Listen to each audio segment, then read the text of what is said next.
అధికారంలోకి వచ్చిన తర్వాత ఒక్క క్షణం తీరిక లేకుండా, విశ్రాంతి లేకుండా ప్రజల కోసం, ప్రజల వెంట, ప్రజల సమస్యలు తెలుసుకోవడానికి, అట్లాగే ఆ సమస్యలను వెంటనే తీర్చడానికి ప్రతి క్షణం కష్టపడుతూ మన ముఖ్యమంత్రి గారు ఊరు నియోజకవర్గము అంతా తిరుగుతున్నారు. మనం అందరం గమనిస్తే ఒక విజనరీ లీడర్గా ఎప్పుడో చెప్పారు, మన రాష్ట్రం అభివృద్ధి చెందుతుంది, ఇక్కడ ఇలా పెడితే బాగుంటుంది అని. ఇప్పుడు ఆ కళ నెరవేరబోతుంది. మనము మన కోసం మన ముఖ్యమంత్రి గారు ఎన్నో అవమానాలు భరించారు, ఎన్నో కష్టాలు, ఎన్నో నష్టాలు ఎదుర్కొన్నారు. మన అందరితో పాటు ఆయన కూడా మన వెంట ఉన్నారు. కానీ ఒక్కటి గమనించండి, 5 సంవత్సరాలు పట్టింది జగన్మోహన్ రెడ్డి గారికి పెన్షన్లు 1000 రూపాయలు పెంచడానికి.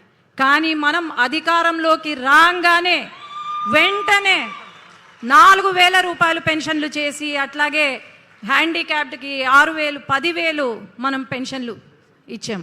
అట్లాగే మొదటి సంతకం లోకేష్ అన్న చెప్పారు, మెగా డిఎస్సి పైన సంతకం పెట్టబోతున్నాము అని. వచ్చిన వెంటనే మెగా డిఎస్సి పైన సంతకం పెట్టారు. ఈరోజు రాయలసీమ గత 6 సంవత్సరాల్లో రాయలసీమను రాళ్లసీమగా మార్చారు. కానీ మన చంద్రబాబు నాయుడు గారు సీఎం గారు వచ్చిన తర్వాత రాళ్లసీమ కాదు, రతనాల సీమగా మారుస్తాను రాయలసీమను అని చెప్పి సాగునీటి ప్రాజెక్టులను మొదలుపెట్టి ఒక దేవుడిలాగా మనల్ని ఆదుకున్నారు. అట్లాగే ఉద్యోగాలు, ఒక్క ఉద్యోగం ఇవ్వలేదు వైఎస్ జగన్మోహన్ రెడ్డి. అలాంటిది ఈరోజు నారా లోకేష్ అన్న కంకణం కట్టుకొని 20 లక్షల ఉద్యోగాలు ఖచ్చితంగా ఇస్తాము, ఇంటింటికి ఒక ఉద్యోగం ఖచ్చితంగా ఉంటుంది అని చెప్పి కంకణం కట్టుకొని మరి ఎన్నో పరిశ్రమలు మీరు గమనిస్తే లూలు, మైక్రోసాఫ్ట్, టీసీఎస్, గూగుల్ ఇలాంటి పెద్ద పరిశ్రమలు తీసుకొస్తున్నారు. ఒక అన్నలాగా నారా లోకేష్ అన్న ఆదుకుంటున్నారు మనల్ని. అట్లాగే రాయలసీమలో ఒక పూట బాగా తిండి తింటే చాలా సంతోషపడతాం. అలాంటిది అన్న క్యాంటీన్లు పెట్టి ఒక తల్లిలాగా ఆదుకున్నారు మన సీఎం గారు.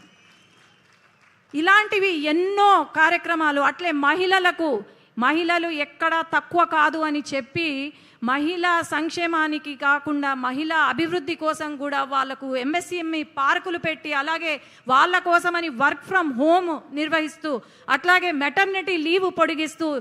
చిన్న ఉదాహరణ, ఒక మహిళా ఎంపీ అయిన నేను సంవత్సరం లోపల యునైటెడ్ నేషన్స్